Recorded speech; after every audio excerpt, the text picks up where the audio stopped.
en esta mesa redonda pues vamos a abordar la película de Anthony Mann del año 1961.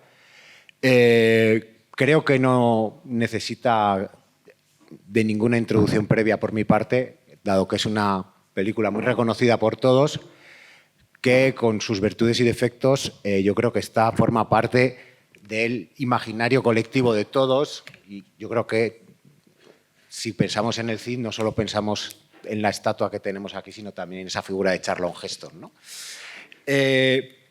Nuestra idea es hacer una deconstrucción de una película que se va a proyectar este sábado dentro de las actividades que forman parte de la Semana Cidiana el sábado en el Teatro Principal y cuyas entradas, cuyas invitaciones hasta completar aforo se pueden recoger en la caseta que hay en el espolón al lado del Teatro Principal.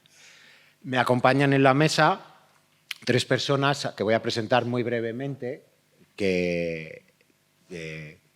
reconocidas cada una de ellas en su materia.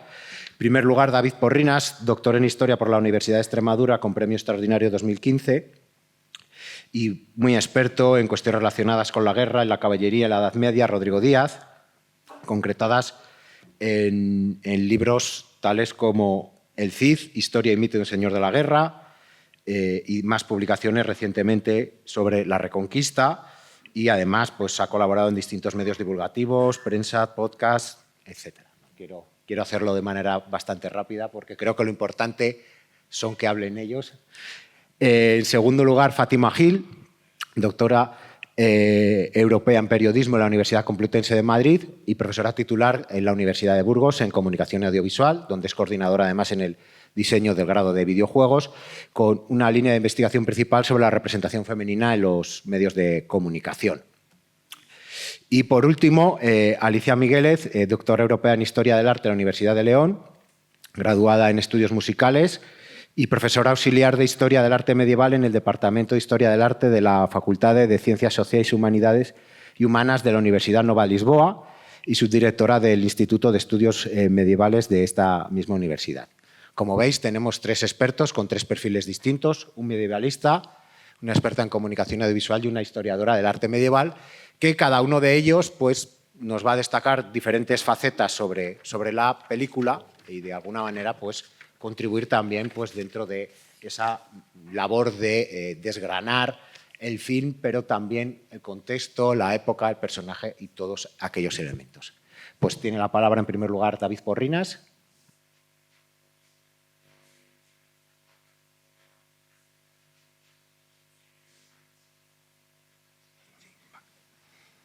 Buenos días, ¿se me oye bien? Bueno, quería empezar agradeciendo a Iván y a David por un año más volver a contar conmigo para este congreso cidiano que ya se ha consolidado, ya son unas cuantas ediciones también, contando con todas las que se han hecho hasta ahora, que ya van, creo que esta es la cuarta en total, y por supuesto al Ayuntamiento de Burgos por su implicación en este congreso y su apoyo, su sustento. Y a ustedes, por supuesto, por acompañarnos en estas sesiones que, bueno, pues están siendo un éxito también de público. Nada, yo durante 20-25 minutos voy a dar unos cuantos datos desde un punto de vista histórico de este film, que es esencial para comprender también la imagen actual que mucha gente sigue teniendo del personaje, ¿no? La contribución de este film a generar una imagen determinada de Rodrigo Díaz es fundamental. Yo diría que posiblemente el producto cultural que más aquilató una imagen de Rodrigo Díaz que sigue perdurando a pesar de los años que tiene la película. Hay que entender pues, lo que ha sido el Cid desde un punto de vista histórico y desde un punto de vista literario, mítico, que tanto desde un punto de vista histórico como literario, legendario, es un personaje realmente muy complejo, ¿no? En cuanto al histórico, personaje muy complejo, poliédrico, que a lo largo de su vida atraviesa varias fases, aquí vienen resumidas. Tenemos noticia de él siendo una especie de pupilo en la corte de Fernando I, después vasallo, caballero, armíger, que podría traducirse como escudero, de Sancho II, hasta la muerte del rey, vasallo, caballero y embajador, también juez de Alfonso VI, hasta que es desterrado la primera vez, que pasa a ser una especie de comandante mercenario, una especie también de ministro de Defensa, salvando el anacronismo de la taifa de Zaragoza, taifa en la que sirve hasta 3 reyes distintos de la dinastía Banu Ud, de los judíes. Después es protector de Valencia al servicio de Alfonso VI, un periodo corto de su vida, pero muy importante. Pasa a ser señor de la guerra autónoma, independiente, ya no le presta fidelidad a ningún rey, ni cristiano ni musulmán, y su última fase sería la de príncipe de Valencia. O sea, tiene todas esas caras, ¿no? Por eso no se puede utilizar una única etiqueta para intentar simplificar una vida muy compleja y con distintas fases. En cuanto al arquetipo legendario, que ya comienza a mitificarse a partir del propio tiempo de Rodrigo Díaz y cuya primera evidencia más destacada es el Cantar de Miocis, bueno, pues tenemos un arquetipo caballeresco, vasallético, heroico, algo muy propio de la épica europea del momento, que tiene una serie de elementos ya que lo alejan del personaje histórico, como es esa lealtad desmedida hacia su rey, ese Minaya, brazo derecho, con el que Rodrigo Díaz en vida no tuvo demasiada relación, hicieron vidas separadas. También un caballo con nombre, unas espadas con nombre, que son los atributos típicos del héroe épico, no solo medieval, sino también de la antigüedad. Y hay 2 escenas que son en las que más me voy a centrar de esa película, son 2 escenas que son realmente muy importantes, como es la de la Jura de Santa Gadea y como la batalla ganada después de la muerte, que son ambas leyendas que surgen en la propia Edad Media, pero que van a perdurar por la potencia emocional que tienen ambas escenas. Al final lo que nos encontramos es ante un héroe mutante que va adaptándose muy bien a las distintas sensibilidades de cada momento, de cada siglo, hasta llegar a día de hoy, como acabamos de ver, con la muy buena charla que ha dado nuestro compañero. ¿Cuáles serían las principales fuentes en las que beberían los creadores de este Cid de Anthony Mann, ¿no? Porque es una tarea compleja que no se ha hecho realmente, porque además yo diría que es imposible. Es imposible recopilar todas aquellas influencias que pudieron tener esos creadores del Cid de Anthony Mann para dar ese resultado final. Parece que especialmente en la primera parte de la película la fuente principal sería ese Le Cid Tragicomed de Pierre Corneille, que a su vez se basó en la obra teatral de Guillén de Castro, Las Mocedades del Cid. Lo que hizo Pierre Corneille, una obra que le gustó mucho, una obra anterior del valenciano Guillén de Castro, fue adaptarla al gusto del público francés, principalmente de la alta sociedad francesa del siglo XVII. El siglo XVII, el siglo del barroco, es el siglo del teatro, es el siglo de Shakespeare, ¿verdad? Es el teatro el principal espectáculo de masas del momento. Y es ahí donde encuentra acomodo ese Cid de Corneille, del que beberían los creadores del Cid de Anthony Mann, especialmente en la primera parte de la película. También hay salpicaduras del Cantar de Miocis, no tantas como podríamos pensar en un principio.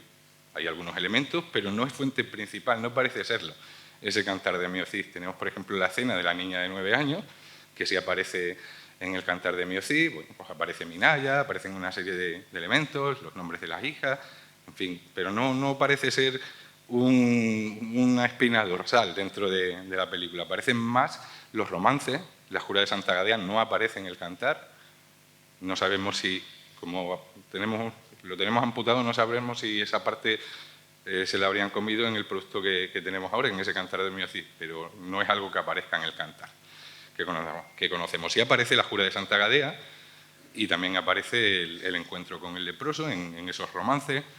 También es importante la leyenda de Cardeña, de principios del siglo XIII, que es donde surge esa leyenda de la batalla ganada después de muerto, ¿no?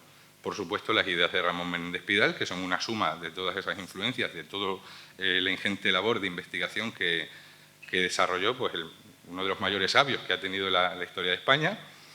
Y hay que atribuirle mucho a la imaginación del equipo de guionistas del que dispuso Anthony Mann. Que Anthony Mann, cuando se incorporó al rodaje, ya estaba en buena medida mucho hecho, ¿no? Fue un aterrizaje un poco accidentado. En ese equipo de guionistas estaría liderado por Philip Jordan, que aparece ahí, y destacaría la figura de Ben Bathman, ese guionista. El equipo de guion sería muy curioso, porque muchos de ellos eran perseguidos por el macarcismo, por la caza de brujas típica de ese momento de la historia de los Estados Unidos, y muchos trabajaron de manera completamente anónima. para no ser localizadas. Entonces, por eso también la dificultad de identificar de dónde pudieron salir distintas ideas. Ramón Menéndez Pidal parece que fue una de las claves, tal vez no le hicieron tanto caso como a él le hubiera gustado, ¿no? Por la propia naturaleza que tiene el film, que no deja de ser un western medieval. Anthony Mann venía de hacer varios westerns, ¿verdad?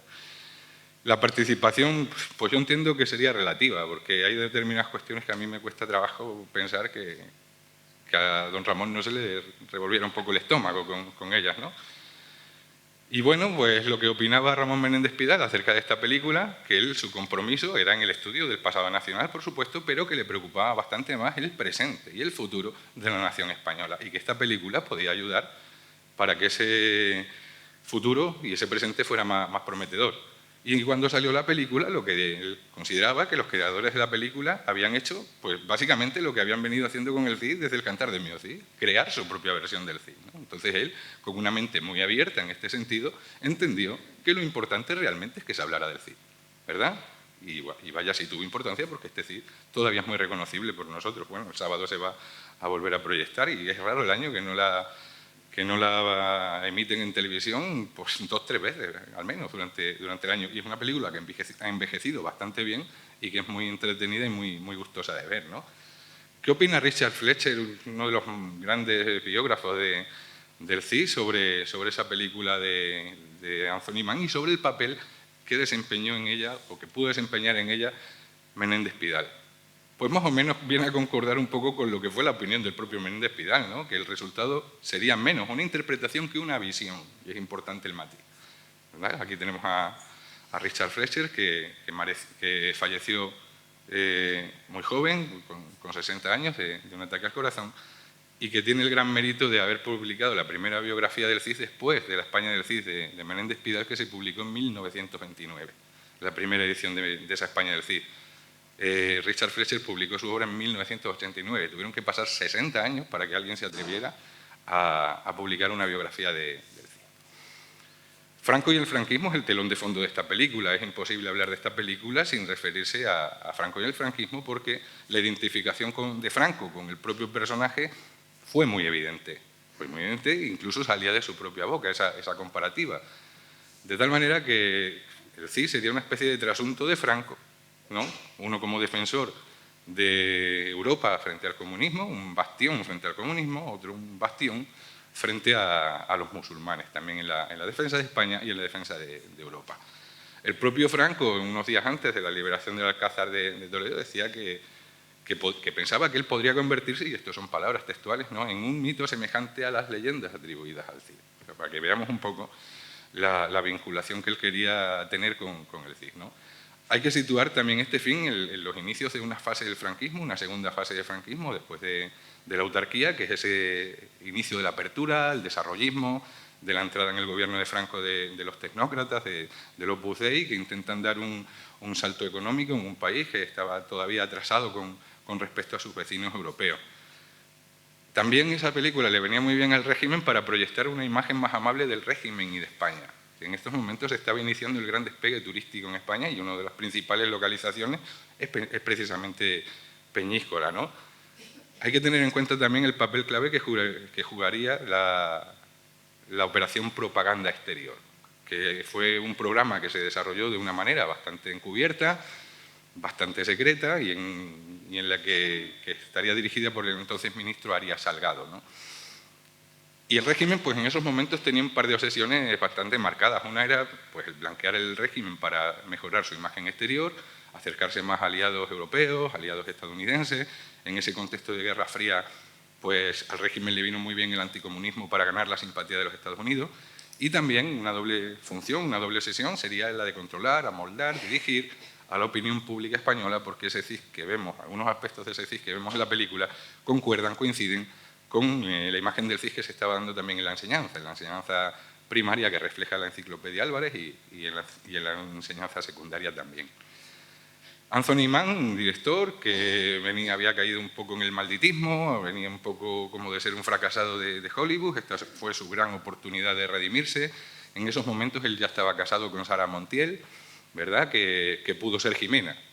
Al final no fue Jimena porque Samuel Bronston no quiso que fuese Jimena, Quiso que fuera Sofía Loren, que era la actriz del momento, la estrella del momento, y a lo mejor entendió que en un rodaje eso de que estuvieran marido y mujer no sería muy buena idea, ¿no?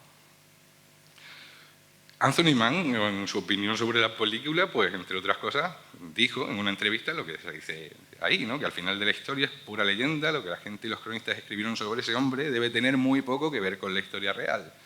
Lo que sí me interesaba... ¿Cuánto? Vale. Lo que sí me interesaba era la leyenda, junto con los sentimientos y la manera de pensar. Es decir, esto es clave, esta es la visión más destilada de lo que luego va a ser el resultado de la película, ¿no? ¿Cuáles son algunas de las claves para entender esta película? Pues hay que entenderla primero como un western americano, ya digo. Anthony Mann venía de dirigir varios westerns que habían tenido éxito. ¿Cómo es dibujado ese Cid? Como un Cid idealista, humanista, un sentimiento humano. Un héroe que es exaltado, también es importante la exaltación del héroe, la unidad y el respeto entre culturas frente a un enemigo como un invasor. De esto ya se habló en el día de ayer. Y una clave también es esa lealtad desmedida, que a veces resulta un poco patética del vasallo hacia su rey. Vamos a ver un primer corte de la película, de los que he seleccionado, que muestra precisamente esa lealtad hacia el rey.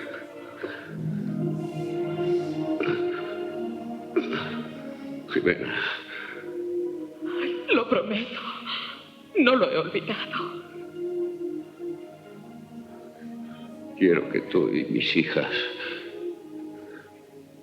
me recordéis siempre a caballo junto al rey.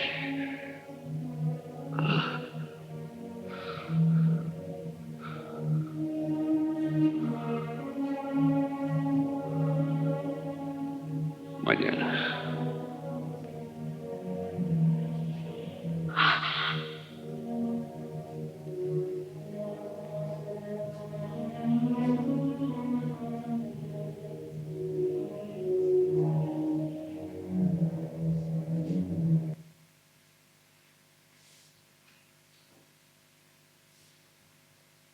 Ese es el final trágico de Rodrigo, es el momento de su muerte en el que él, prácticamente sus últimas palabras van hacia esa lealtad, hacia su rey. Él quiere ser recordado como un vasallo fiel que luchó junto a su rey. Uno de los mejores estudios desde el punto de vista histórico de la película es el de Juan Antonio Barrio Barrio, catedrático de Historia Medieval de la Universidad de Alicante, que tiene este y otro trabajo. Lo pueden consultar ustedes sin problema en Internet. He hecho ahí alguna selección de algunas de las opiniones que tiene Juan Antonio Barrio acerca de la película. Él entiende que hay una utilización abusiva del término España y una visión de la historia peninsular de la segunda mitad del siglo XI que es histriónica y distorsionada. Por ello, la televisión catalana, por ejemplo, en el doblaje de la película, suprimió el término España por el de Castilla, ¿no? Porque se repite mucho esa idea de España. En otro punto dice, sin entrar en detalles sobre las licencias que se han tomado los responsables de la película, llamaría la atención, en primer lugar, sobre el número desorbitado de anacronismos que abundan en la misma. Se necesitaría un estudio en profundidad para sacar a relucir los errores de todo tipo que se van acumulando en la obra. Él, si ustedes lo quieren consultar esos trabajos, repito, están en Internet, tiene varias tablas en las que pone los momentos que son históricos y los momentos que refleja la película. Hay un baile de fechas que es una auténtica locura. Parece que lo último que les importó a esta gente fue la cronología. También lo entiendo, no necesitaban eso para darle linealidad a la historia que ellos querían contar. Y por último dice que una de las variables fundamentales de la historia es el tiempo, la datación, la cronología. En este sentido, la película es un auténtico continuo despropósito histórico en relación a la datación que se conoce de los principales acontecimientos históricos acaecidos durante los reinados de Fernando I, Sancho II y Alfonso VI de Castilla, en los que transcurrió la vida de Rodrigo Díaz de Vivar. Entonces, a él le llama mucho la atención precisamente eso, que no hay ningún rigor cronológico en la historia que se nos presenta. Nada, 4 detallitos, un poco una comparativa entre lo que sería la imagen que vemos en la película y lo que conocemos de la realidad histórica de Rodrigo Díaz, del Cid histórico, ¿no? En principio, la espada esa, que se ha convertido en un emblema de Rodrigo Díaz, es una espada imposible en el momento del Cid, es una espada del Renacimiento, una espada de finales del siglo XV, principios del XVI, y las espadas que serían propias del momento histórico de Rodrigo Díaz son las que vemos al lado. Típicas espadas de doble filo con una empuñadura en forma de cruz latina. Algunos yelmos son imposibles también en ese momento, esos yelmos están cerrados, se empiezan a dar en Europa a partir de mediados del siglo XIII, ¿verdad? Con la evolución de las armas de disparo, principalmente arcos y ballestas. El yelmo más propio de la época, que sí aparece además en otras escenas de la película, es el que vemos al lado, típico yelmo cónico con protector nasal.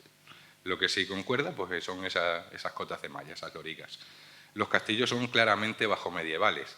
No tienen el aspecto ni la apariencia de los castillos de la época de Rodrigo Díaz del siglo XI. Tenemos ahí dos ejemplos, el de Belmonte y el de Peñíscola, y debajo pues, el castillo de Monte Aragón, que es uno de los castillos mejor conservados del siglo XI. Uno de los castillos que mejor todavía conserva esa imagen del siglo XI.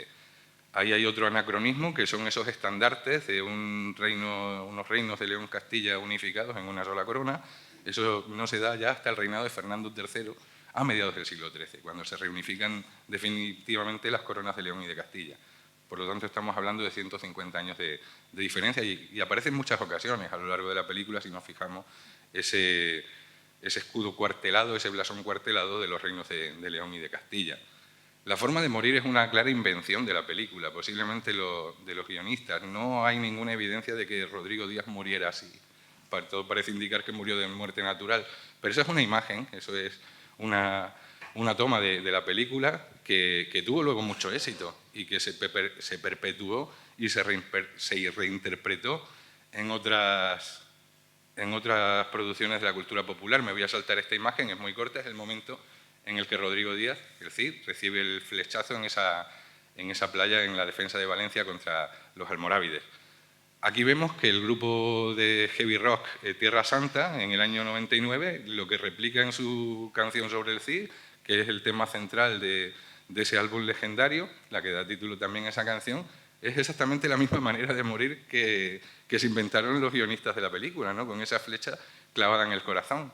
Esa no sería la única vez. También en Age of Empires volvemos a ver esa manera de morir que se habían inventado en la película. Si nos fijamos es que es prácticamente lo mismo, ¿verdad? Lo vemos ahí y lo vemos ahí. Escena esencial de la película, y esta sí la voy a reproducir, es la de la jura de Santa Gadea. La más larga de Señor, que he elegido. todos los aquí presentes, aunque no se atrevan a decirlo, abrigan la sospecha de que habéis tramado la muerte de vuestro propio hermano. A menos que probéis vuestra inocencia, nunca podréis contar con súbditos leales y la duda destrozará vuestro reino. Y en tanto sea así, no puedo juraros fidelidad ni aceptaros como soberano. ¿Cómo queréis que os demuestre mi inocencia? Jurando sobre las sagradas escrituras. ¿Os atrevéis a decirme que jure? Señor, os lo estoy diciendo.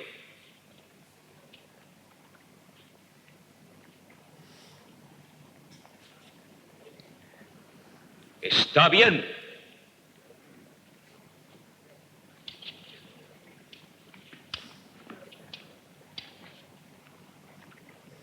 ¿Juráis no haber ordenado la muerte del rey don Sancho ni haber participado directamente en ella?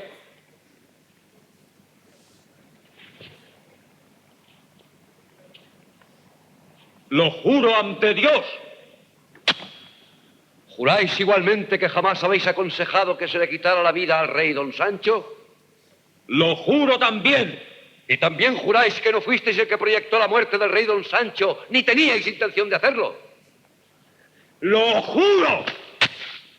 Si hubierais jurado en falso, permita Dios que muráis del mismo modo que vuestro hermano, apuñalado por la espalda por mano de un traidor.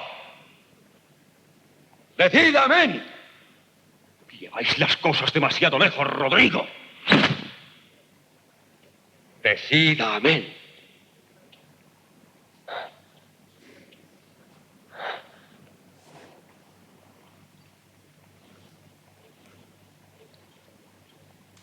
Amén.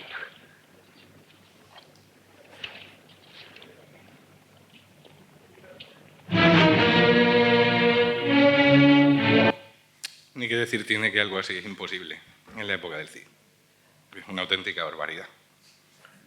Una cosa es que hubiera un cierto pacto de negociación porque a la hora de acogerse al vasallaje, Rodrigo iba también con sus propios hombres, como si fuera un equipo, y que hubiera una negociación, pero eso de hacerle jurar de esa manera ante la corte es una barbaridad, imposible en ese momento. Voy a saltar un poco esto porque ya lo trató Nora Benen en su intervención. Es la leyenda esa de la jura de Santa Gadea, la versión de la historia de España de Alfonso X. Como bien dijo Nora Benen, la primera vez que aparece es mencionada por Lucas de Tuy, luego lo hará el arzobispo toledano Rodrigo Jiménez de Rada en su Historia Gótica, y eso es recogido luego por la primera historia oficial de España, que es esta Historia de España, ¿no? Es muy bien descrito cuál sería ese momento de la jura de Santa Gadea, ¿no? Y la última escena que voy a proyectar es esa batalla después de muerto, al menos el inicio, ya para ir terminando.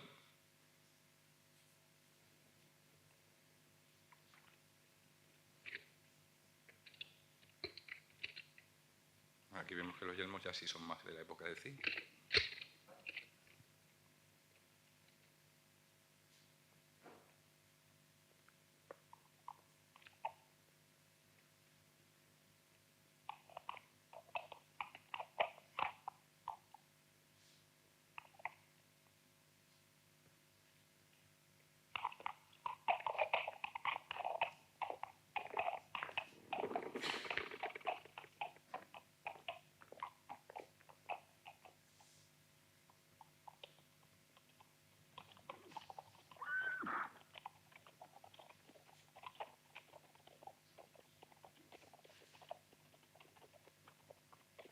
Voy a saltarlo un poco.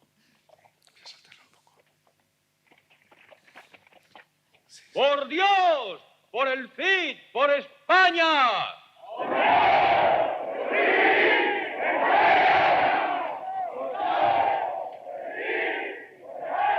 Y así, Rodrigo Díaz de Vivar, llamado el Cid, cruzó las puertas de la historia y entró en la leyenda.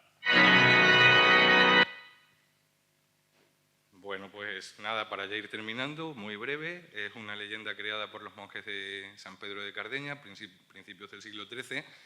En un momento en que ellos atravesaban una cierta crisis económica, pues intentan crear un héroe santo para estimular la peregrinación, las limosnas, las donaciones. La narración que recoge la historia de España es muy interesante. Hay primero un autoembalsamamiento por parte de Rodrigo, que durante unos días bebe un bálsamo y bebe mirra para ir preparando su cuerpo, cómo rejuvenece, da unas instrucciones a su familia para que le preparen para la batalla después de muerto. Eso se describe muy bien, cómo le sujetan al caballo, cómo le arman, de instrucciones a Jimena. Esto también lo recoge la película. Y en el momento en el que ya se va a salir para la batalla, en el momento en el que le visten y en el que le arman. Termino con unas curiosidades sobre la película, como esa presentación que hizo esa asociación de Vespa de Madrid el Día de los Reyes, el 5 de enero, ¿no? Que se había estrenado muy poco antes, el 27 de diciembre, y esa asociación de Vespa, vestidos como caballeros medievales de la época del Cid, pues, y con un castillo que iban transportando ellos, hicieron ese desfile. También es muy llamativo el álbum de cromos que sacaron en la época, que se puede ver ahí, ¿no? Ahí al lado, ¿no? Y sería pues un poco la visión que he querido trasladarles de esta magnífica película. Muchas gracias. Muchísimas gracias, David.